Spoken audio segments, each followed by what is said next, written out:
ಯಾವ್ರಿಂದ ಬಂದಿದ್ದೀರಿ? ಚನ್ನಪಟ್ಟಣ. ಅಪ್ಪು ಸರ್ ಅಭಿಮಾನಿ ನೀವು? ರಾಜ್ಕುಮಾರ್ ಅಭಿಮಾನಿ ಆಗಿದ್ದು, ಅಪ್ಪು ಸ್ವಾಮಿ ಅಭಿಮಾನಿ ಅದು. ಅವರು ದೇವ್ರು ಕರ್ಕೊಂಟದ ಎಲ್ಲ ಸಾಧನೆ ಮಾಡಬೇಕಾಯ್ತು. ಬೆಳೆ ಹುಡುಗ ಏನು ಮಾಡೋಕ್ಕಾಗೋದು? ದೇವರು ಅಣ್ಣನ ಆಟ ಆಡೋರಿಲ್ಲ, ದೇವರ ಆಟ ಬಲ್ಲವರಿಲ್ಲ. ಅಣ್ಣ ಏನೋ ಹೋದ್ರು ದೇಶ ಇದು ನಮ್ಮ ನಾಡನ್ನ ಮುಂದೆ ತರಬೇಕು ಅಂತ ಅವರು ಆಸೆ ಪಟ್ಟಿದ್ರು. ಅಷ್ಟು ಬೇಗ ಕರ್ಕೊಂಟದ ದೇವರು. ಏನು ಮಾಡೋಕ್ಕಾಗೋದು? ಇದು ನಮ್ಮ ದಂಡನ ಮಾರಿ ಅಂತ, ಚನ್ನಪಟ್ಟಣದ ಹತ್ರ ದಂಡನ ಮಾರಿ ದೇವರು ಅಂತ. ಆ ದೇವ್ರ ಹತ್ರ ಹೋಗಿ ಸೇರ್ಕೊಂಡಿರ್ಬೋದು ಅಂದ್ಬಿಟ್ಟು ಅದಕ್ಕೆ ನಾವು ಈ ವೇಷ ಹಾಕೊಂಡು ಬಂದಿದ್ದೀವಿ.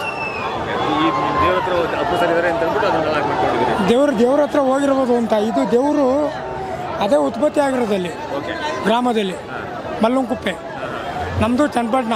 ಈ ದೇವ್ರ ಹತ್ರ ಹೋಗಿರ್ಬೋದು ಅಂತ ನಾವು ಹುಡಿಕೊಂಡೋದು. ಅದು ದೇವ್ರ ಹತ್ರ ಹುಡುಕೋದಕ್ಕೆ ಆ ದೇವರು ಇಲ್ಲಿ ನಮಗೆ ಪ್ರತಿಷ್ಠೆ ಆದ.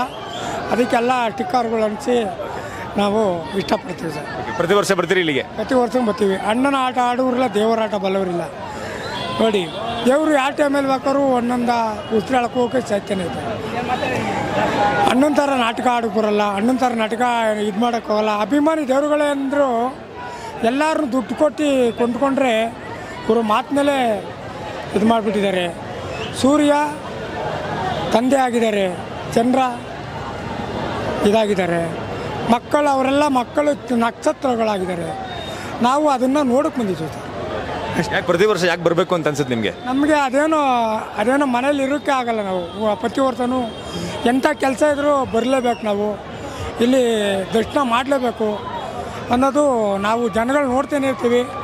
ಜನಸಾಗರ ನೋಡ್ತಾ ಇರ್ತೀವಿ. ಜನಸಾಗರ ಅಂದರೆ ತುಂಬ ತುಂಬ ಜಾಸ್ತಿ, ಯಾವಾಗಲೂ ಜನಸಾಗರನೇ. ಎಲ್ಲೂ ಈ ಥರ ಜನಗಳನ್ನ ನಾವು ನೋಡಿಲ್ಲ. ದುಡ್ಡು ಕೊಟ್ಟು ಕೊಂಡ್ಕೊಂಡ್ರೂ ಈ ಪಟ್ಟಿ ಜನ ಸೇರಲ್ಲ. ದುಡ್ಡು ಕೊಡ್ತೀವಿ ಮಂಡ್ರೆ ಅಂದ್ರೂ ಇವಾಗ ಅವನು ಬೇಕು ದುಡ್ಡು ಅಂತಾರೆ. ಮಾತಿನಲ್ಲಿ ಅವರು ಇದು ಮಾಡಿಕೊಂಡು ಯಾವುದೋ ಮರದ ಮೇಲೆ ಇದ್ದಾರೆ ಸರ್. ಎಲ್ಲರೂ ನೋಡ್ತಾ ಇದ್ದಾರೆ ಸರ್. ತುಂಬ ಧನ್ಯವಾದಗಳು ಸರ್.